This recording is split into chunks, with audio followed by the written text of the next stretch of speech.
안녕하세요. 반갑습니다. 저는 경기도에 사는 30대 중반의 여성입니다. 이런 사연 보내고 읽어주는 프로그램 같은 걸 좋아해서 항상 즐겨보곤 했었는데 제가 직접 제 이야기를 써서 보내는 건 처음인 것 같네요. 많이 부족한 글솜씨지만 꼭 제 인생에서 기억에 남는 몇 가지 순간 중 하나라서 꼭 전하고 싶은 마음에 이렇게 보냅니다. 과거부터 거슬러 올라가서 제 어릴 적 이야기를 하자면 전 사실 그렇게 순탄치는 않은 어린 시절을 보냈어요. 우리 집은 제가 5살, 6살 즈음 때부터 굉장히 가난했거든요. 그게 30여 년 전이니까 그때 형편이 어려운 건 지금이랑 비교할 수 없을 정도로 힘든 일이었어요. 시골에서 평범하게 자고 나란 엄마, 아빠는 유산이 아닌 빚을 물려준 부모님으로 인해 20대 때부터 일에만 매달렸대요. 한쪽만 빚이 있어도 나았을 텐데 둘 다 있었으니 참 견디기 버거웠겠죠. 하지만 당시엔 그런 거 생각 안 하고 그저 사랑만 보고 결혼하셨다 하니 그때도 순박한 우리 부모님다운 선택을 했구나 싶었습니다. 사랑이 있다면 빚은 언제든 금방 갚을 수 있을 거라 생각하셨다니까요. 하지만 역시나 빚과 빚이 만나서 더 큰 빚이 생겼고 결국 두 분은 제가 중학교에 들어갔을 즈음 각자 따로 살면서 돈을 모으기 시작하셨습니다. 아빠는 지방에 있는 공장에서 일했고 엄마는 저와 같이 살면서 음식점 주방 일을 하셨죠. 그때 당시 엄마는 하루에 14시간을 일하셨는데 그 이후로 사실 어릴 때 엄마와 함께 지낸 기억이 거의 없긴 합니다. 그렇게 자주 볼 수도 없고 함께 있지도 않았지만 전 늘 매 순간 부모님을 위하고 사랑했어요. 자신의 삶을 위해, 가족의 삶을 위해 각자의 자리에서 최선을 다해 살아가는 부모님이 감사하기도 하고 존경스럽기도 해서요. 하지만 저는 고작 중학교를 다니던 소녀였으니 그 마음을 전할 길이 없었어요. 단지 매일 밤 퉁퉁 부른 엄마의 발을 토닥이고 주무르는 것밖에 할 수 있는 게 없었죠. 엄마는 그것만으로도 큰 위안이 되고 내일을 살아갈 힘이 된다며 저를 꼭 껴안아 주셨던 기억이 아직까지도 나네요. 만약 우리의 불행이 여기까지였다면 그래도 가난하지만 어떻게든 열심히 살아가던 시절 정도로 넘어갈 수 있었겠죠. 하지만 제 인생 가장 커다란 절망은 갑작스럽게 찾아왔습니다. 제가 10대 후반의 당시 엄마가 일을 하다 다리를 다치게 된 겁니다. 굉장히 큰 일이었어요. 음식점 일 말고도 식품 공장에서 틈틈이 알바를 하던 엄마가 공사 현장에서 거의 절단되다시피 하는 사고를 당한 거였거든요. 내세울 건 튼튼한 몸과 건강밖에 없다며 아침 일찍 일을 나갈 때도 호탕하게 웃던 엄마는 하루아침에 다리를 못 쓰는 장애를 갖게 된 겁니다. 그렇게 일을 그만두고서 실직자가 되어 집에서 쉬게 된 엄마는 가나보다 더 큰 절망에 빠지게 됐어요. 그때 당시 엄마와 둘이서 집에 머물던 그 무거운 공기, 그 숨막힐 듯한 분위기를 아직도 잊지 못합니다. 그 전까지만 해도 우리 가족에겐 희망이 있었거든요. 가난이란 건 노력으로 헤쳐나갈 수 있는 일이라고, 이렇게 우리 모두 각자의 몫을 다하며 열심히 일하다 보면 언젠가 지하 단칸방에 나서는 날이 올 거라고 그런 희망을 갖고 있던 것 같아요. 하지만 갑자기 생겨버린 장애는 그 모든 희망을 앗아가 버렸습니다. 전 더 이상 엄마의 발을 주물러 드릴 수 없었고 엄마는 그저 어서 시간이 빨리 지나가길 바라는 사람처럼 매일 아침부터 밤까지 방 안에만 머무르셨습니다. 그때부터 전 더 이상 어리광을 피우거나 엄마의 품을 찾는 아이에서 벗어나야 했어요. 어떻게든 엄마의 마음의 짐을 덜어내기 위해 엄마의 몫까지 대신하기 위해 일을 해야 했습니다. 그래서 고등학교를 졸업한 후 곧바로 일을 시작했어요. 그땐 제가 무슨 일을 하고 싶은지, 무슨 일이 내 삶에 도움이 될지는 생각하지 않고 무작정 돈을 많이 주는 일, 나이에 상관없이 일한 양으로 더 페이를 높게 주는 일, 그런 것만 골라서 무작정 해냈습니다. 그러다 보니 웨딩홀 아르바이트부터 고깃집 서빙과 상가 커피 배달, 전단지 아르바이트 등 안 해본 일이 없던 것 같아요. 하지만 지치고 고단한 삶에 대해 눈물을 흘릴 틈도 없었어요. 집에 있는 엄마, 우리를 위해 더 많은 일을 하게 된 아빠를 위해서 저는 더 씩씩해야 했고 더 굳세져야 했으니까요. 제가 그런 다짐 속에서 지치지 않을 수 있었던 건 아마도 부모님에 대한 남다른 애정 덕분이었던 것 같기도 해요. 매일 아침에 나가 새벽에 돌아오는 일을 하면서 집으로 돌아가면 하루 종일 방에만 있던 엄마는 어떻게든 몸을 일으켜 현관까지 저를 보러 나오셨어요. 그러면서 항상 첫인사는 고생했다. 오늘도 힘들었지? 라는 말과 함께 거칠어진 제 손을 잡고 몇 번을 쓰다듬는 거였습니다. 그럼 전 하나도 안 힘들었다면서 제가 내세울 건 건강밖에 없다며 어떻게든 웃어 보였고요. 그런데 정말이었어요. 엄마의 그 손길이면 하루의 고단함이 다 내려가는 기분이거든요. 사실 말하지 않아도 우리는 서로 잘 알고 있었어요. 엄마가 절망과 좌절의 시간을 겪으면서 인생을 포기하고 싶었겠지만 제가 있기에 차마 그러지 못하셨던 것 같았어요. 그리고 저도 모든 걸 포기하고 싶은 순간에 엄마를 생각하면 다시 또 일어나서 나아갈 동력을 얻었고요. 우리는 불완전한 삶일지라도 서로에게 기대어 완전한 하루를 보냈고 그렇게 하루하루를 이겨내 가고 있었습니다. 그리고 앞으로도 이렇게 서로에게 기대서 나아간다면 눈앞의 고난도 끝내 헤쳐나갈 수 있을 거라고 다시 또 희망을 갖게 됐고요. 엄마가 다리를 다치셔서 한동안 병원에 계셨을 때 물심양면으로 도와준 은인 같은 분이 계셨어요. 바로 엄마의 가장 친한 친구분이었죠. 어릴 적부터 저도 자주 봐왔던 분이라 이모 하면서 따랐던 분이고요. 이모는 엄마와 동네 친구로 만났는데 워낙 잘 맞았던 터라 이모가 이사를 가고 전학을 간 이후에도 연이 끊기지 않고 아직까지 서로에게 가장 소중한 사람으로 있어요. 이모는 엄마와는 정반대의 성격으로 굉장히 화통하고 시원시원한 분이었습니다. 여장부라는 말이 딱 맞는 그런 분이요. 그래서 아빠가 섭섭해할지도 모르겠지만 이모랑 함께 할 때면 어쩔 땐 왠지 아빠랑 있는 것 같기도 했어요. 마치 우리 집의 가장처럼 무슨 일이 생기면 엄마와 저를 위해서 무슨 일이든 하려고 하셨거든요. 이모는 경제적으로도 여유로운 편이었고 독신으로 계셨던지라 자주 우리 집에 놀러 오셨어요. 때마다 찾아와 선물을 하나는 두고 가셨고 엄마가 일을 했을 땐 저를 데리고 맛있는 걸 먹으러 가거나 근처로 같이 놀러 가기도 했죠. 엄마가 결혼 후 형편이 많이 나빠졌을 때도 이모가 가장 먼저 나서서 도와줬다고 들었고요. 저는 그런 친구가 없어서 그런지 엄마와 이모가 참 신기했어요. 결국은 피 안 섞인 남인데 저렇게 어떠한 조건도 없이 친구라는 이유로 모든 걸 내어줄 수 있나 해서요. 그래서 한 번은 이모에게 물어봤었죠. 왜 이렇게 우리를 도와주는 거냐고. 엄마는 이모에게 어떤 친구였냐고요. 그랬더니 이모가 미소 지으면서 이렇게 답하더군요.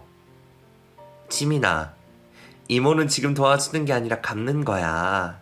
이모는 네 엄마에게 진 빚이 많거든. 그러니까 마음 편하게 받기만 해도 돼. 나도 마음 편하게 갚아나가는 거니까. 그때는 이모가 진 빚이 뭔지 몰랐어요. 그렇게만 말해주니 그냥 엄마가 돈을 꿔준 적이 있나? 하고 단순하게 생각했었죠. 사실 좀 그 말에 답하기에 뭔가 어색하기도 했고요. 우리 가족은 늘 빚에 어덕였는데 누군가 우리에게 빚진 사람이 있다니 좀 낯설더라고요. 그렇게 이모는 항상 엄마와 저를 지켜주고 보듬어주는 존재였습니다. 엄마가 다리를 다쳤을 때도 병원에 가장 먼저 찾아간 게 이모였어요. 당시 이모는 직장에서 일을 하고 계셨는데 엄마가 다쳤다는 얘기를 듣자마자 다 제쳐두고 곧바로 한달음에 오셨대요. 그리고선 엄마의 손을 꼭 붙잡고 펑펑 우셨다는데 그 이야기를 전해 듣는 것만으로도 이모의 마음이 느껴졌어요. 가장 친한 친구가 평생 다리를 못 쓰게 됐단 걸 알았을 때 얼마나 가슴이 무너질지. 아마도 가족인 저만큼 힘들었을 거라 생각해요. 이모는 그날 이후로 저와 같이 엄마의 병실을 지키며 엄마가 우울해하고 절망하지 않도록 곁에서 최선을 다했습니다. 출근 전에 들려서 엄마의 얼굴을 보고 가셨고, 퇴근하면 가장 먼저 달려와 하루 종일 병원에서 심심했을 엄마의 말벗이 되어주고, 손수 엄마를 시켜주면서 지극정성으로 살피셨어요. 저도 시간 날 때마다 엄마를 찾아갔는데, 그때마다 먼저 이모가 와 있던 걸 보면 말 다 했죠. 병원비도 이모가 전부 부담했고요. 엄마는 항상 너무 고맙고 미안하다는 말을 말버릇처럼 하셨지만, 이모는 그때마다 호탕하게 웃으며 얼른 낫기나 하라고 답했습니다. 그 모습을 보며 이모는 정말로 신이 우리에게 허락한 유일한 행복이 아닐까 생각했어요. 우리를 위해주고 믿어주는 이모 같은 분이 계셔서 참 다행이라고 생각했습니다. 그러면서도 언젠가는 꼭 이모에게 은혜를 갚겠다고 다짐했죠. 아마도 평생을 다해야 갚을 수 있을 듯 했지만, 그래도 우리를 살려준 이모에게 가진 전부를 내어주고 싶은 마음이었습니다. 엄마가 다리를 다친 후 이모는 틈틈이 집으로도 찾아와 저녁 내내 함께 시간을 보내주었어요. 바쁘면 저를 통해 용돈을 붙여주시며 엄마와 맛있는 걸 사 먹으라고 하셨죠. 그때 당시 이모는 엄마와 함께 있을 때면 잘 웃고 아무 일 없단 듯이 수다를 나누셨지만, 현관문에 나서면 곧바로 눈물을 훔치셨어요. 엄마 앞에서 눈물을 보이고 싶지 않아 꾹 참고 있다가 엄마가 보이지 않는 그제야 편히 우셨던 거겠죠. 제가 길가까지 이모를 배웅하면 이모는 저를 꼭 껴안고 말했습니다. 네 엄마 잘 부탁해. 너도 많이 버겁고 힘들겠지만 그렇지만 한 번 더 엄마를 들여다봐줘. 미안하고 고마워. 우리 딸 지민이도 이모한테 언제든 부탁해도 돼. 우리 서로에게 부탁하고 또 들어주면서 지금 이 시간 잘 이겨내자. 엄마의 친구라서 그런지 이모의 말이 엄마처럼 느껴졌습니다. 우리 세 사람은 어느새 같은 이야기를 하면서 서로의 짐을 덜어주려 애쓰고 있었어요. 그렇게 시간은 쏜살같이 흐르고 흘러서 저는 어느덧 30대가 되었습니다. 그 시간이 어떻게 지났는지 사실 잘 실감이 안 나요. 그 10년의 세월을 글자 몇 자로 담아낼 수가 없네요. 그간 저는 수많은 일을 하면서 착실히 돈을 모으는 재미만 알았고, 그 돈으로 엄마와 함께 더 나은 환경을 만드는 일에만 집중했습니다. 일을 하면서 인맥을 쌓아가다 보니 어느덧 안정적인 직장도 구하게 됐고요. 그래서 그런지 엄마도 안정을 되찾아가셨습니다. 시간이 갈수록 현실에 익숙해지고 아픔에 믿으시는 건지 몰라도 다행히 조금씩 나아지셨어요.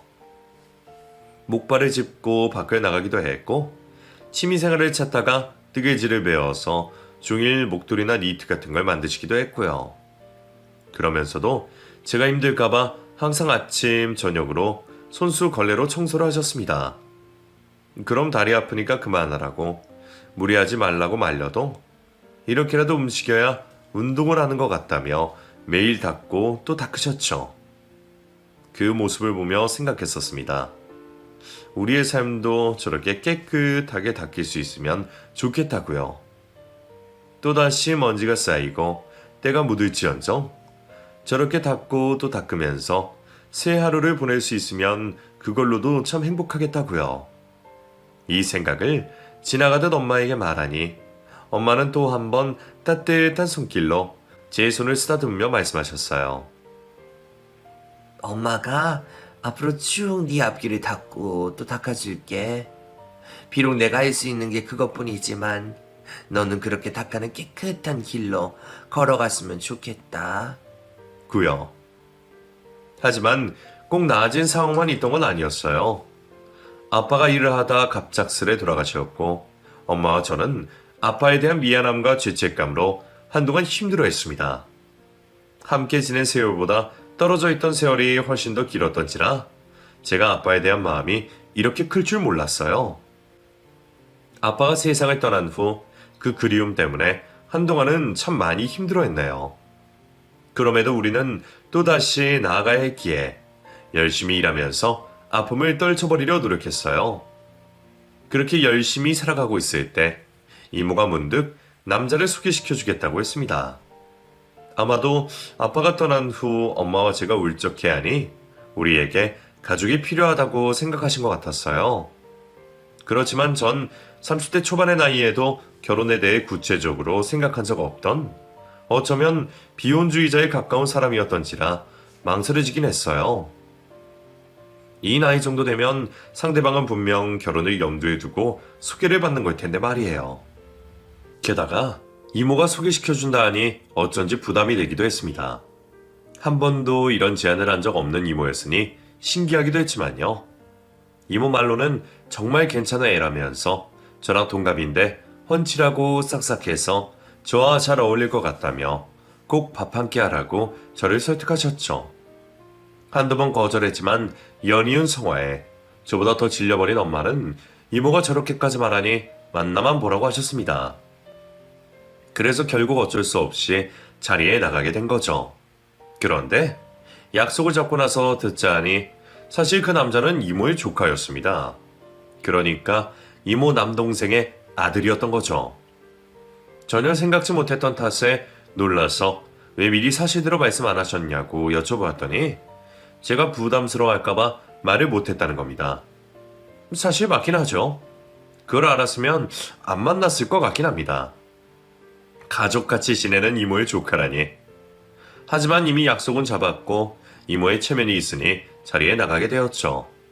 그런데 직접 만나서 이야기를 나눠보니 정말 이모 말대로 괜찮은 사람이더라고요.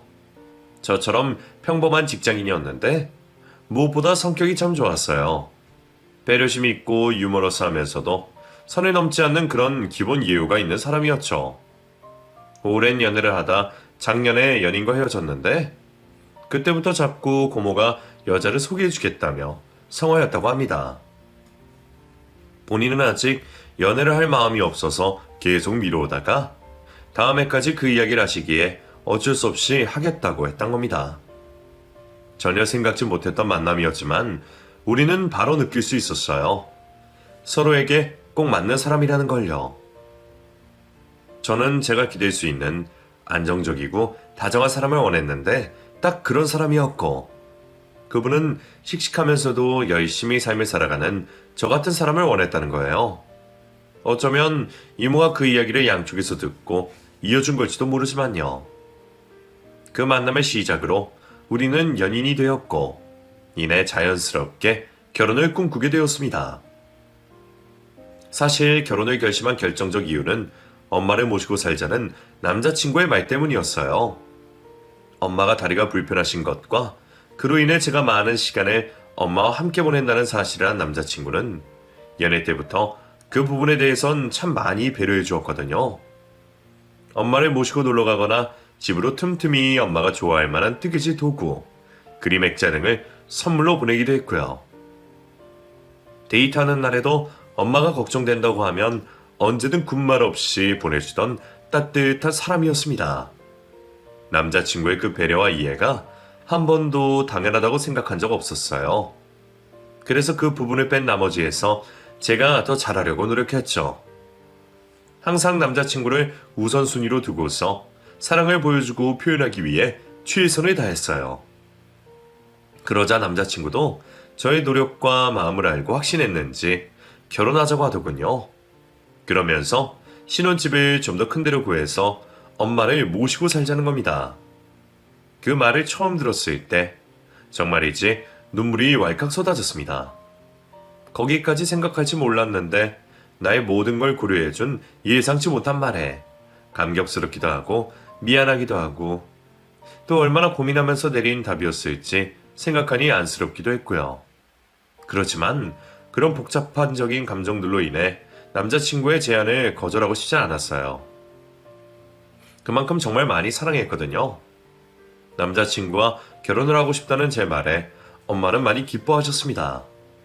제가 엄마의 짐을 짊어지느라 결혼을 생각지 않은 것 같아 항상 죄책감과 미안함이 있었는데 이렇게 소식을 들려주니 너무 감사할 뿐이라면서요. 이 기쁜 소식을 이모에게도 알려야겠다 싶어서 그 다음 바로 말씀드렸는데 역시나 이모는 본인이 보는 눈이 있다며 너무나 좋아하시더라고요.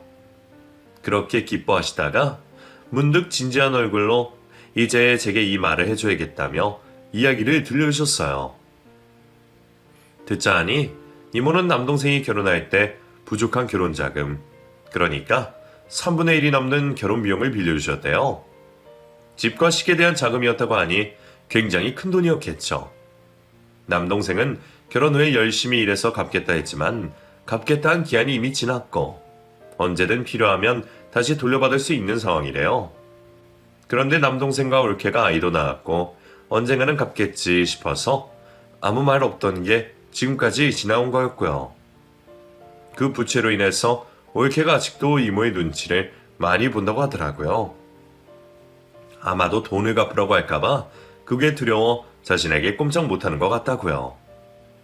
올케가 워낙 새침대기에 깐깐해서 마음에 들지 않았는데 그렇게 계산적으로 눈치까지 보자 또 얄밉기도 했다네요. 하지만 조카가 워낙 싹싹하고 바르게 잘 자라주어서 그 모습이 예뻐 별다른 말은 하지 않게 됐대요. 이모가 조카를 아끼는 건 저도 전에 들어서 대충 알고 있긴 했거든요. 조카 졸업식에도 찾아가고 때마다 선물을 보내고 생일에 꼭 만나서 맛있는 걸 사준다고요. 올케가 시집살이를 할까봐 걱정돼서 처음엔 우리 둘을 만나게 하는 게 좋은 선택일지 망설였지만 자신이 사이에 있으니 괜찮을 거라 생각하셨대요. 그래서 이전부터 올케에게 결혼하면 저를 괴롭히지 말라고 신신당부하셨다고요.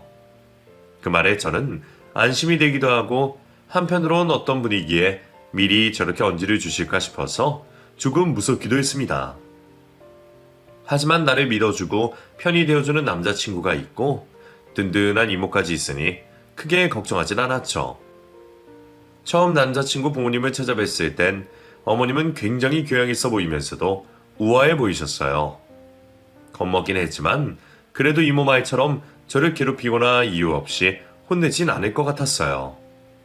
말수도 별로 없으셨고 형식적이지만 저에게 질문도 간간히 하면서 관심을 보이셨고요. 나중에 생각해보니 그건 저를 며느리로서 대하려던 게 아니라 이미 반대할 생각을 하고 적당하게 저를 만나고 해치울 계획이었던 거였더라고요. 그걸 몰랐던 저는 어머님 기준에 맞춰 예의 바르게 행동하면 문제될 거 없다고 생각했죠. 시댁에 대한 첫눈길을 한참 잘못 본 겁니다. 남자친구 어머님이 맨 처음 저를 직접 만난 이유로 저희의 결혼을 반대하셨거든요. 아마도 저희 집 사정이 남자친구 집보다 많이 부족해서 그랬던 것 같아요. 게다가 결혼하면 장모님을 모시고 산다 하니 더 반대가 크셨겠죠. 아들이 몸이 불편한 장모를 모시고 사는 건 분명 걱정스러울 일이니 충분히 이해되긴 했습니다. 그렇지만 남자친구가 2달여 동안 설득했고 결국엔 허락을 받아내긴 했어요. 하지만 그건 빙산의 일각이었던 듯 결혼 전부터 모든 과정이 그렇게 유쾌하진 않았어요. 저를 탐탁지 않아 하는 시어머니의 태도로 인해서 식을 준비하는 내내 혼자 마음고생하며 심적으로 많이 괴로웠습니다. 결혼을 위해선 결정해야 할 게 많은데 그때마다 제 의견보다는 당신 의견 위주로 흘러가길 바라셨거든요. 결혼식 날짜, 혼수, 예물, 신혼집 위치 등 많은 것들을 시댁의 의견에 따라 결정하고 싶어 하셨고요. 저는 괜히 미움받고 싶지 않아서 웬만하면 어머님 말씀에 따르려고 했고요. 신혼집은 남자친구가 장모님과 제 의견에 따라 정하고 싶다 해서 그것만 저희가 선택할 수 있었네요. 결혼 이후 저는 꿈에 그리던 안정적인 가정을 갖게 됐어요. 그 결혼 초반엔 정말 행복했습니다. 사랑하는 남편과 평생을 약속했던 사실에 설렜고 더 크고 좋아진 집에서 엄마를 모시고 살 수 있음에 감사했어요. 엄마와 남편의 사이도 다행히 좋았던 터라 셋이 함께라면 항상 웃음꽃이 피었죠. 그리고 가끔씩 이모까지 놀러오면 우리 넷은 항상 밤늦게까지 수다를 떨면서 즐거운 시간을 보냈습니다. 그땐 제가 어쩔 수 없이 포기해왔던 행복을 몰아서 받는 기분이었어요. 그런데 결혼 후 6개월쯤 지났을까? 시어머님이 운동을 하다 허리를 다치셨어요. 심한 건 아니었지만 그래도 당분간은 안정을 취해야 했었죠. 저는 그래도 어머님이 일상생활하기에 어려우실 것 같아서 연차를 내서라도 직접 시댁에 가서 집안일 같은 걸 도와드리려 했어요. 그런데 남편이 말리면서 시댁일은 자기가 알아서 하겠다며 저더러 장모님에게만 신경 쓰라는 겁니다. 그 말이 너무 고마웠지만 아무리 그래도 일주일에 한 번은 꼭 찾아뵈어야 할 것 같아서 평일엔 남편이 찾아뵙게 하고 저는 주말에 과일이나 고기를 사들고 시댁을 찾아갔습니다. 남편 없이 그래도 저 나름대로 바리바리 사들고 찾아뵈었는데 시어머님이 저를 보시더니 하시는 첫마디가 너는 시어머니가 다쳤다는데 이제야 찾아오니? 하시는 겁니다. 당황한 저는 평일엔 창원 씨가 먼저 찾아뵙기로 하고 저는 주말에야 시간이 돼서 가장 빠른 날에 찾아뵌 거였어요, 어머님. 그렇게 하겠다고 연락도 드렸었는데. 알아, 들었어. 그렇지만 아무리 그래도 밤늦게라도 연락 주고 찾아오는 게 며느리 도리 아니니? 나 같으면 시어머니 걱정돼서 그렇게라도 얼굴 비쳤을 거다. 톡 쏘아붙이는 어머님의 말에 저는 심장이 쿵 내려앉는 기분이었어요. 그렇지만 이대로 오해가 쌓이면 안 될 것 같아 말씀을 드렸죠. 저는 찾아뵙겠다고 했는데 창원 씨가 말리니까 우선 그런 줄로 알고 있었어요. 그래도 어머님이 섭섭하시다면 제가 조금 더 신경을 썼어야 했는데 그러지 못해 죄송해요. 너 원래 이렇게 마인드있고 그런 성격이니? 그냥 거두절미하고 죄송하다. 다음에는 꼬박꼬박 찾아뵙겠다 하면 되지. 무슨 그렇게 사족이 붙어? 내가 이렇게 말하는 게 억울해? 자도는 그렇게 옆에서 끔찍이 살피면서 내가 다친 건 별일 아닌 것 같아? 사돈 이야기가 나오자 저는 어머님 말씀의 본심을 그제서야 이해했습니다. 어머님은 제가 엄마를 모시고 사는 걸 마음에 들지 않아 하셨던 거죠. 그래서 당신이 다치셨을 때 제가 엄마를 모신 것처럼 짐이라도 싸들고 와서 어머님을 간호하길 바라셨던 겁니다. 그 부분은 아마도 남편이 이해시키고 제가 변명을 하더라도 풀릴 수 없는 일이었죠. 저는 어머님께 죄송하다고 사과한 뒤 자주 찾아뵙겠다 하고 자리를 떴습니다. 남편에게 그날 일을 말하니 많이 놀라더라고요. 자기가 저번에 찾아뵀을 땐 바쁜데 왜 왔냐 하시면서 오지 말라고 하셨대요. 저랑 같이 찾아뵈려고 했는데 일이 바쁠 것 같아서 자기가 말렸다고 했을 때도 어머님은 괜찮으니 마음 쓰지 말라 하셨다고요. 저에게 대했던 모습과 달라서 사실 많이 놀라긴 했지만 그래도 당시에 저는 어머님의 심정을 어떻게든 헤아리려 했어요. 어쨌든 전 엄마를 모시고 사는 입장으로서 남편에게 부채감이 있었고 그런 남편의 어머님이 섭섭함을 느낀다면 제가 감내하고 더 노력해야 하는 부분이라고 생각했죠. 그래서 정 굽히고 들어가면서 매일 연락드리고 이틀에 한 번씩 찾아뵙는 등 전보다 더 신경 쓰면서 며느리, 아니 딸의 도리처럼 애썼습니다. 그런데 그럴수록 어머님이 본색을 드러내는 건지 점점 더 저를 괴롭히기 시작하는 겁니다. 지민아, 너 오늘 와서 밀린 설거지 좀 해줄래? 내가 허리가 아파서 집안일을 통 못했는데 와서 얼굴 좀 비치고 나갈 때 분리수거 좀 하고 그래라. 다치고 나니 요새 통 몸을 못 써서 그런지 찌뿌둥하네? 따로 마사지를 보내주든 네가 와서 풀어주든 해야겠다. 정말로 평일 주말 가릴 것 없이 갑자기 연락해서 마치 저를 가사도우미처럼 청소를 시키거나 당신이 하기 싫은 사소한 일을 거리낌 없이 시키시는 겁니다. 분명 어머님 허리가 나았을 즈음인데 말이에요. 처음엔 그러려니 하고 넘어가려 했지만 도가 넘은 것 같아 참기 힘들어지자 저는 남편에게 사실 제가 요즘 이렇게 지내고 있다는 걸 사실대로 말했어요. 그러자 화가 난 남편이 시댁에 가서 큰 소리를 치고 왔고요. 그럼 또 초반에 잠잠해지다가 일주일 정도 흐르면 어머님의 호출이 시작됐습니다. 제가 남편에게 말한 게 억울하고 화가 나신 건지 몇 배는 더 버거운 일을 시키면서요. 하다못해 나중엔 발톱도 깎아달라 하시더군요. 당시엔 너무 당혹스러워서 어찌저찌 했지만 시간이 지나고 나서 생각해보면 그런 일을 당하는 게 너무 화가 나고 스스로가 답답해서 미치겠더라고요. 그러면서 제가 집으로 돌아갈 때 어머님은 저에게 살가운 목소리로 인사하면서 남편에겐 오늘 일 말하지 말라고, 왜 자꾸 시모와 며느리가 만나는데 그걸 남편한테 가서 고자질하냐고 은근히 꾸중 아닌 꾸중을 하셨죠. 처음엔 저도 일일이 남편에게 있었던 일을 전달했지만 그럼에도 나아지는 게 없었고, 오히려 점점 더 상황이 악화되자 저도 점점 말을 하지 않게 되더라고요. 시댁에 다녀온 날에는 그냥 야근했다고 거짓말을 하게 되고요. 그 시간들이 참 힘들었어요. 남편을 너무나 사랑하고 지금 이 생활이 전 너무 만족스러워서 심으로 인해 그 행복을 깨트리긴 싫었거든요. 이렇게 참고 참다 보면 언젠간 아무렇지 않아진 날이 있겠지 싶은 마음으로 버텼습니다. 그러다 한 번은 이모에게 잘 지내냐고 연락이 왔어요. 일이 바빠져서 통 못 보던 이모가 오랜만에 안부 연락을 한 겁니다. 저는 요즘 이렇게 저렇게 살고 있다고 평범하게 말했다 생각했는데 역시나 이모는 저를 너무 잘 아는 사람이었어요. 단번에 저에게 무슨 일이 있는 거 아니냐고 목소리가 안 좋다고 하는 겁니다. 그 말에 이상하게 눈물이 왈칵 쏟아지더라고요. 그래서 지금껏 있던 일을 털어놓았죠. 어머님이 이런저런 일들로 저를 부르면서 힘들게 하신다고요.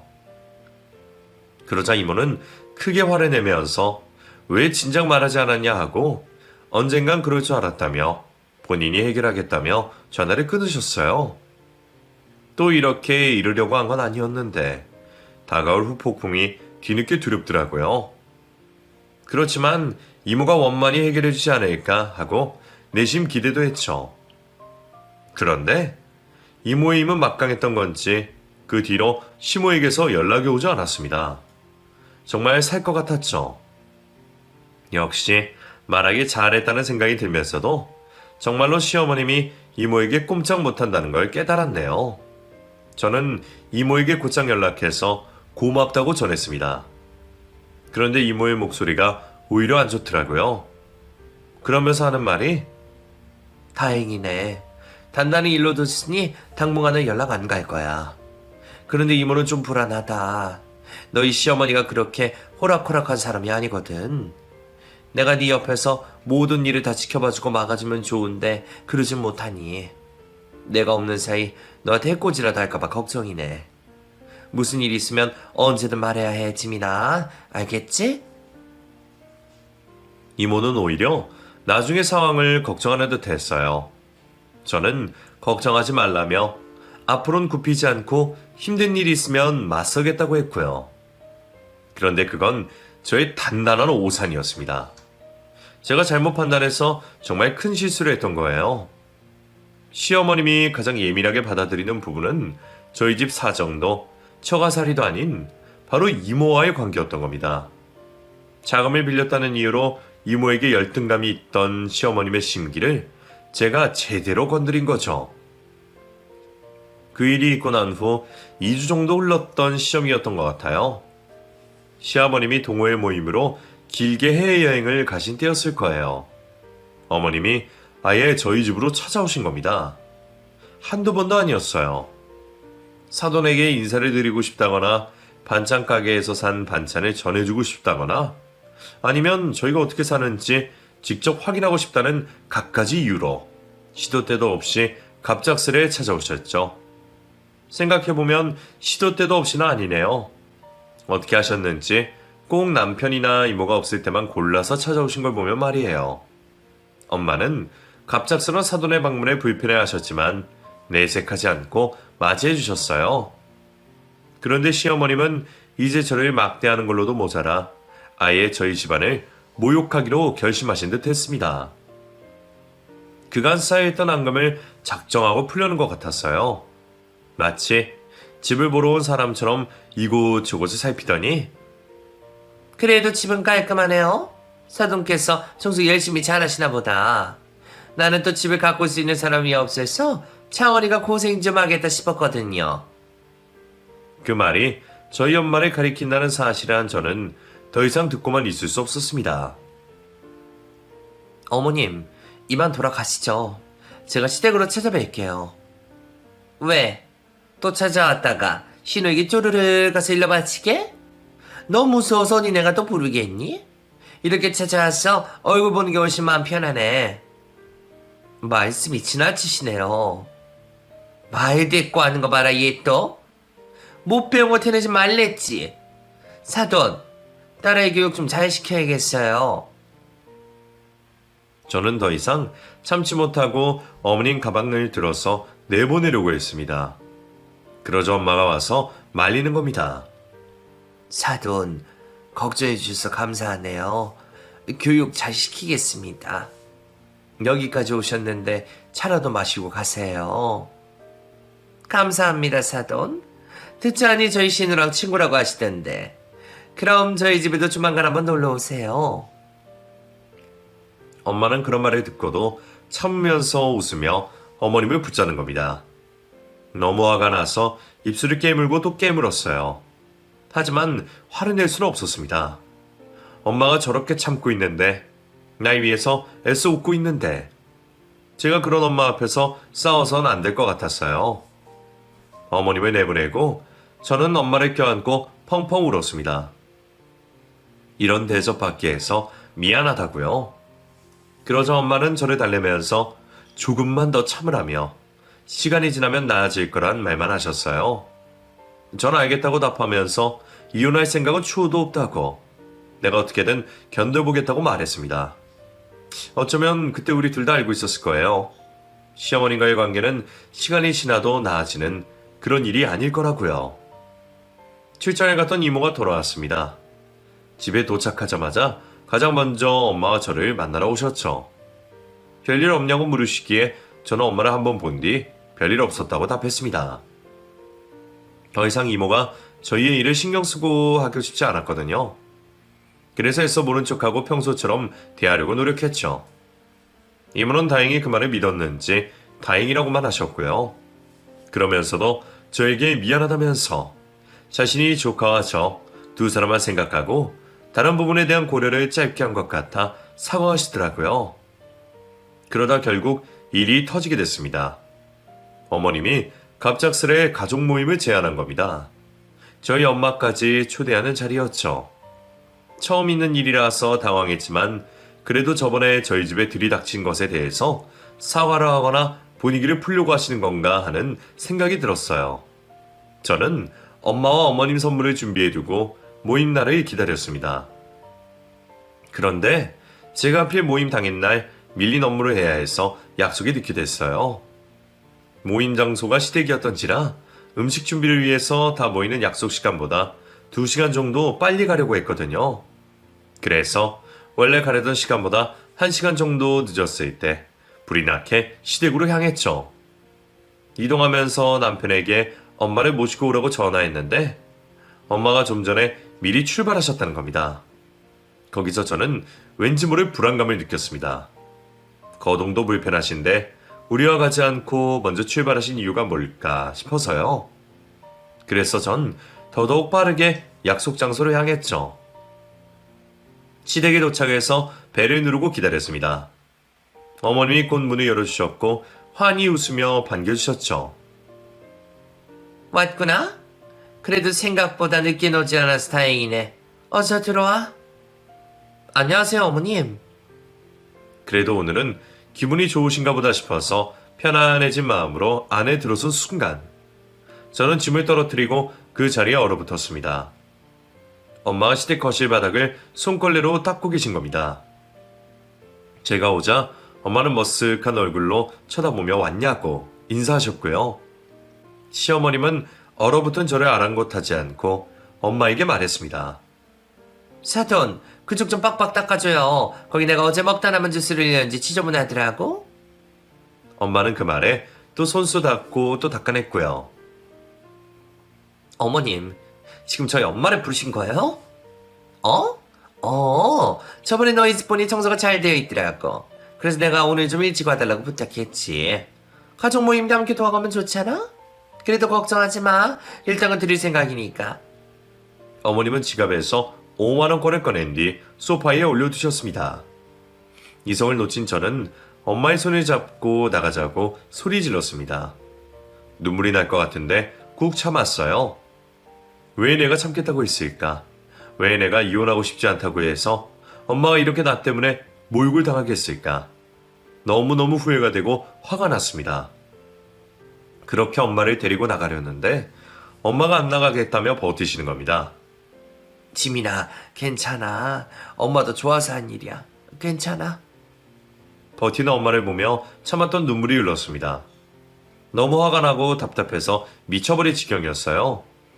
그때 누군가 문을 열고 들어왔습니다. 남편과 이모였어요. 이모를 본 시어머님은 당황한 기색을 숨기지 못하셨어요. 넌? 형님이 어쩐 일로 오셨어요? 창원이가 불러서 왔지. 그런데 지금 뭐 하는 거야? 지민이는 왜 울고 있고 사돈은 왜 걸레를 들고 있어? 저는 울면서 이모에게 그 자리에서 사실대로 말했습니다. 어머님이 엄마를 불러서 바닥 청소를 시켰다고요. 그 말을 듣자마자 이모는 망설이지 않고 곧장 시어머님에게 가서 뺨을 때리셨습니다. 이모의 갑작스러운 행동에 한순간 우리는 전부 다 멈춰설 수밖에 없었고요. 이거 진짜 미친 거 아니야? 여태껏 창원이 때문에 참고 지민이 봐서 넘어가졌더니 뭐? 청소를 시켜?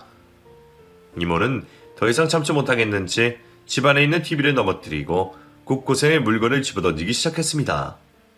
남편과 제가 말렸지만 이모를 맡긴 역부족이었어요. 시어머님은 벌벌 떨면서 비명만 질렀고요. 집이 아수라장이 된 후에야 이모도 진정하실 수 있었죠. 오늘 깽판 친 건 따로 청구해. 그리고 나도 내가 빌려준 돈에서 제외해서 받을게. 됐지?